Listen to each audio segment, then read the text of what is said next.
Yeah, I thought our kids really prepared well. You know, we have a lot of respect for SMU. Backcourt of Witt and McMurray was a load. Thought we did a good job there. It's tough to win on the road, no matter what circumstance it is. We lost a tough one at Temple last week, so it's good to get this one tonight.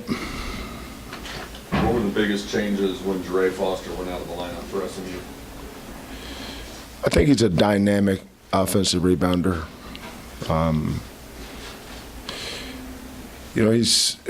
feel badly for him. I mean, it was I don't know what the injury was. I didn't know he got hurt until the start of the second half. I thought, silly me, I thought he had 2 fouls. I thought that's why he didn't, because 2 fouls, no matter what. When he didn't go back in, I said, where was Foster? And he said he must be hurt. So I didn't realize he was hurt. So hopefully he'll be able to get back. He's a dynamic offensive rebounder. Hasn't been scoring a lot, but I'm not sure he's back to 100% anyway. When he was healthy, he was really, really dynamic. He's one of my favorite players in the league. You had Corey Davis Jr. come out of the half, on fire, 7 on 6 Yeah. shots. What did you all do to get him? Well, there's certain matchups you try to go at while you watch film, I guess. We felt like we had could get something going there. Him and White, we felt like we could get something going there. Armani is a rhythm 3-point shooter. He's always capable of making 4 or 5 or 6, if the floor is spaced. But, I've been on Corey the last couple of days to be more aggressive. He's almost too unselfish. He's, we don't have a great offensive player. The strength of our team is our team. We don't have a guy. Like last year, Rob Gray was our guy. Devin Davis was another one, but losing those 2 seniors made us kind of have to regroup this year. But we've kind of been pushing Corey in this direction to get him a little bit more aggressive, look for a shot a little more. But he's so unselfish. It's hard for him to do that. He'd much rather pass it. But when you have his kind of ability, sometimes the best way is even if he forces a shot. I told him don't worry about it. So. But I've seen him do that. He gets in a rhythm, and I think he had 21 the last game. What do you have tonight? 20.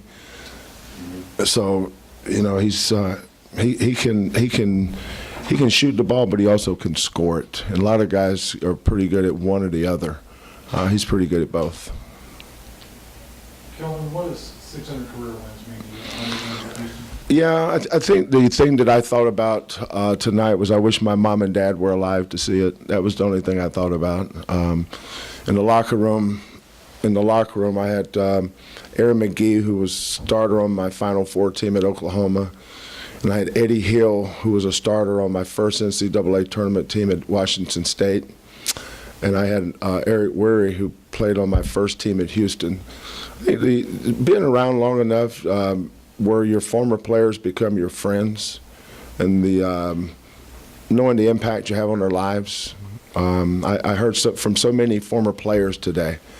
I think that's what it represents. It's just it makes my day when I hear from a former player.